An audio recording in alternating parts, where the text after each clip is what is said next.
Hello mga ka-happy! Welcome sa aking channel, I'm Happy Vlogs. For today's video, magluluto tayo ng homemade fried chicken with vegetable. So sa halagang nabili ko lang to, lahat-lahat na to ha, 350. Sa 350, mga 8 taong tong makakakain nito. Una sa lahat ay magpapakulo tayo ng tubig na may mga rekado. Papakuluan natin yung manok. So, lalagyan natin ng mga sangkap ng bawang, luya, tsaka tanlad. Pampaalis ng langsa kasi yan mga yan. So, meron tayo ditong rosemary, tsaka pamintang buo, tapos dahon ng paminta. Yung, ano ito? Laurel. Pasensya na, nabubulol ang lola. Tapos, maglalagay tayo ng asin, tsaka asukal. Yung asukal ang purpose po para sa pagbabalance ng lasa. Tapos lalagyan natin ng tubig. Tapos pag nalagay natin, papakuluin muna natin yung tubig bago ilagay yung manok. Tapos pagka nalagay yung manok, kaya papatuluin lang natin. Tapos i-deep fry lang natin yan.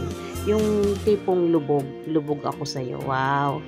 Yung lubog yung chicken para mas golden brown lang siya. So ganyan lang ang pagluluto. Para yung ano niya, pag naluto siya, hindi siya dry sa loob. Kaya medyo malakas yung apoy ko dyan.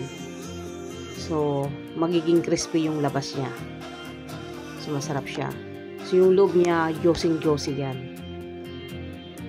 Kasi, yung labas lang talaga. Yung alam mo yun, yung deep lang, yung pagkalagay ko mabilis lang para hindi siya pag-dry sa loob yung laman ng manok. So, ayun na nga guys. Habang nagluluto ako nito, yung piniprito ko, iniisip ko, ang layo nagluluto ng manok, pero iniisip ko, hindi ko pa nakikita ang manok kung paano umihi. Tapos ito na, magigisa tayo ngayon ng, ano tawag dito? Butter, para dito sa gulay. Yung gulay natin, yung cauliflower, tsaka ano pa yung isa? Yan yung green? Nakalimutan ko yung pangalan. Basta yung cauliflower, tsaka yung yung green broccoli. Tapos may bell pepper yan. Tapos oyster sauce. Yun lang mga sangkap lang. Tapos siyempre lalagyan natin ng magic sarap. Ayun. Yan di mawawala. Lagi yan kasama sa pagluluto ko. So ayan.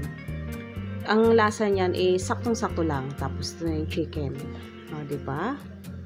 Ang ganda ng pagkakaano. Yayamanin. Diyos ko. 350 lang lahat-lahat yan guys. Tapos walang tao na makakain mo, tapos nasa bahay ka pa nagluto. Ay, napakasarap. Para ka na